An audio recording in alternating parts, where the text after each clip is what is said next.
I don't think there's really anything that can stop it. I think what we're realizing is the usual pettiness, backbiting, and warring that happens in local politics, state politics, surrounding the rivalries of Texas and Texas A&M and Baylor and Oklahoma State and Texas Tech and all of those interwoven pieces from alumni that are now in politics and can stand in the way of this or make a big stink about that. It's not really happening. There's been some of that bubbling over from Okie State towards Oklahoma, but by and large, it feels as though the walls that would have been put up maybe in previous generations with the dissolving of the Southwest Conference, the building of the Big 8 into the Big 12, Texas A&M leaving for the SEC is not really happening. Texas A&M stood down. They went from saying, we don't want another SEC team out of Texas to we are prepared for whatever happens. We are ready. The 12th man is ready. And now sounds as though the Big 12 was on a conference call with Oklahoma and Texas and that it, quote, went cordial, which means the Big 12 realized we lost. Because the Big 12 shouldn't let Texas and Oklahoma out of their sights without a big-time fight. They shouldn't, because it's the death of the Big 12. There is no replacement for Texas and Oklahoma unless they have some type of grand master plan to team up with the Pac-12 to get USC and UCLA. They don't have anything else that could even come close to that. And in many ways, Texas and Oklahoma can't really be replaced by UCLA and USC because those two schools don't represent an entire state. They represent a city. You might say, well, how about Oregon out of the Pac-12? But look, we're also talking about age-old football tradition. And let's start with football. Say what you will about the dysfunction around Texans since Mac Brown left and how mediocre and underachieving they have been. All of that is true. Say what you will about Texas being and also ran to their own conference over the last 10 years. But the fact is, Texas brings a lineage, a history, a tradition, and a state population that nobody else can bring. You know, you are talking about Alabama, Ohio State, USC, Texas as the type of giants of the world, giants of the country, giants of college football, Notre Dame, Penn State to a lesser degree, but those are Michigan, the brands of the brands of the brands. But Texas brings the state with all of that population and all of those big cities and all of those electoral votes. You know, you win Texas on election night, think about it. That's an enormous chunk of the country. That's what Texas brings. Because, yeah, there's a lot of A&M fans, and yes, there's Baylor fans and Tech fans and TCU fans, but there's only one Texas Longhorns.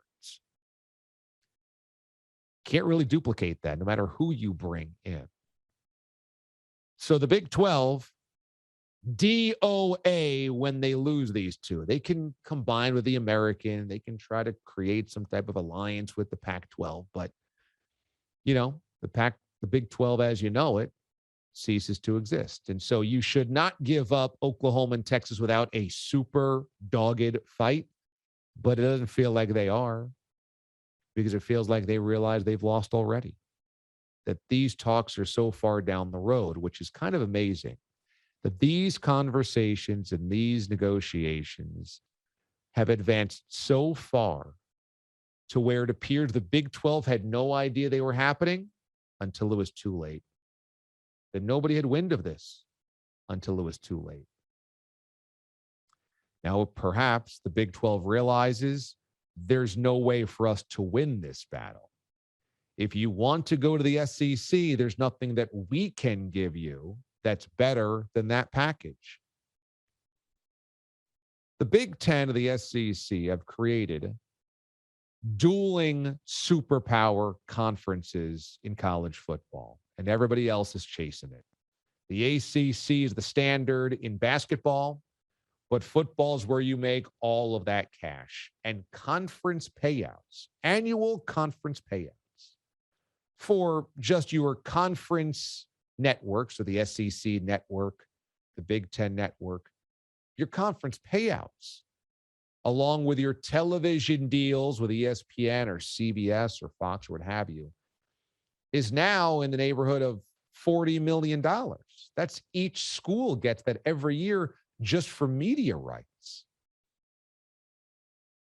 Now, you combine that with championship game payouts and bowl payouts and playoff and national championship game payouts.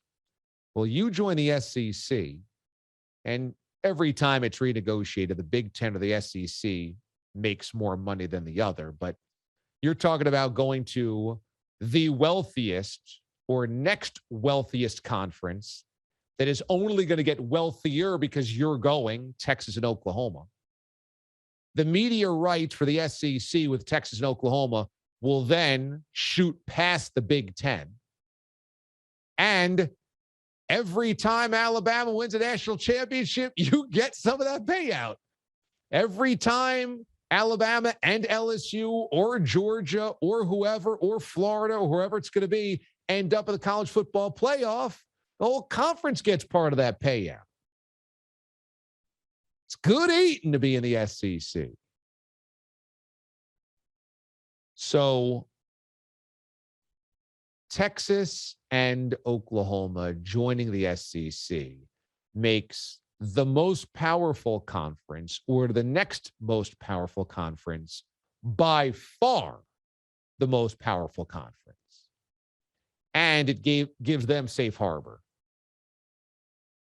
That they know they're on the strongest ship. They're with the strongest nation. That they don't have to worry about whatever the next round of realignment is, or 10 years from now, 5 years from now, 20 years from now, when the playoff expands, when things go to mega conferences, when the power schools break off and do their own thing, govern themselves. Texas and Oklahoma don't have to worry about any of that.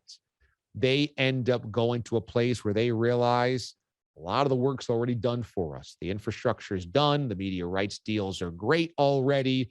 We've got power programs going to championships and conferences and conference championships, rather, feeding into playoffs and national championships. Now, the only thing Texas and Oklahoma have to worry about is that they've run into way better football competition. Now, Texas already has been run over by Oklahoma in this conference over the last decade.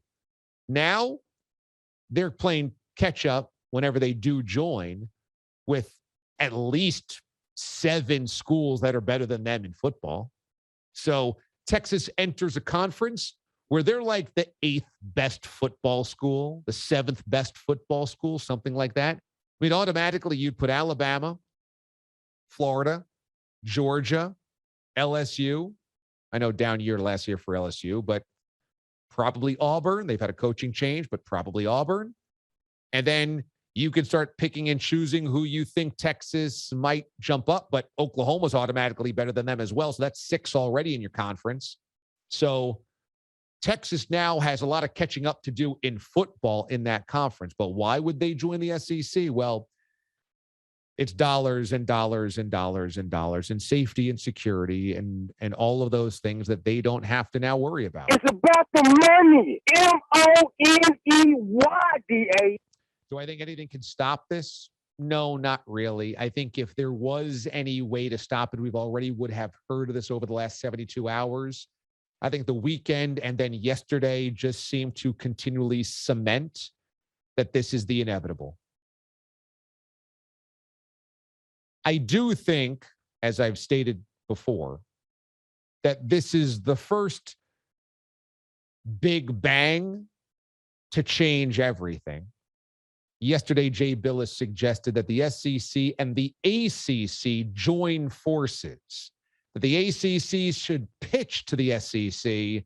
We've got all of these regional and state rivalries already. We geographically line up with you. Why wouldn't we join?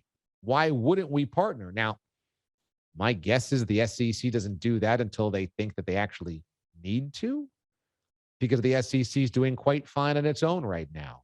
They're going to force everybody else to play catch up here and chase their tails. So I don't know why the SEC would do that, but could you imagine if the SEC and the ACC joined? Which now you're talking about close to a 30 or 32 team conference. What would that mean?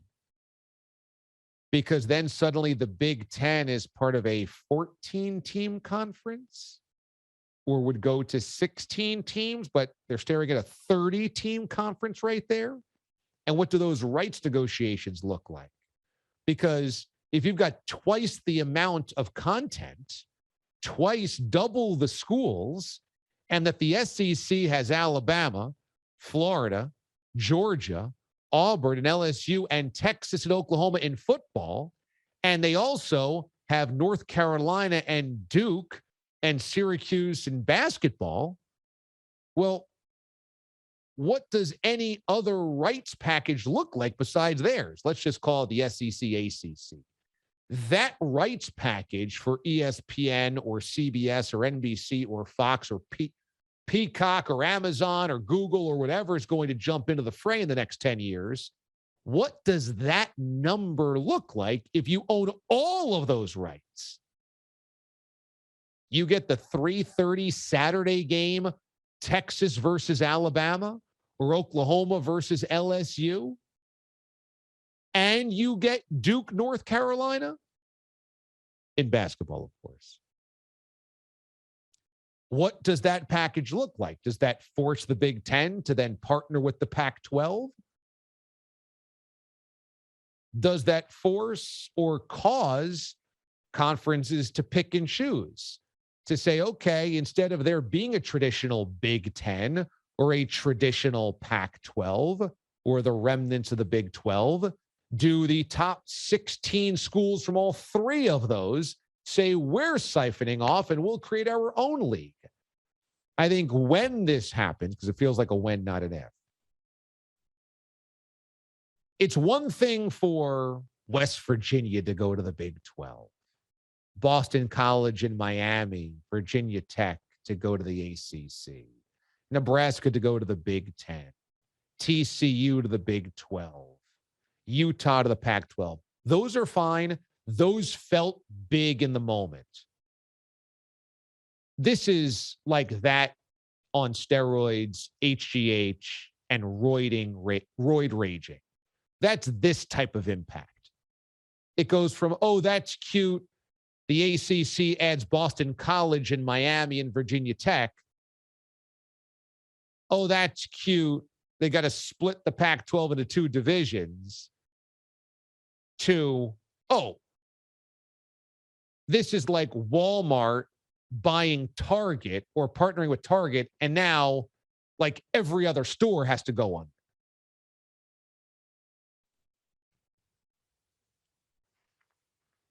I don't think anything can stop this move from happening, which then causes everything else to happen.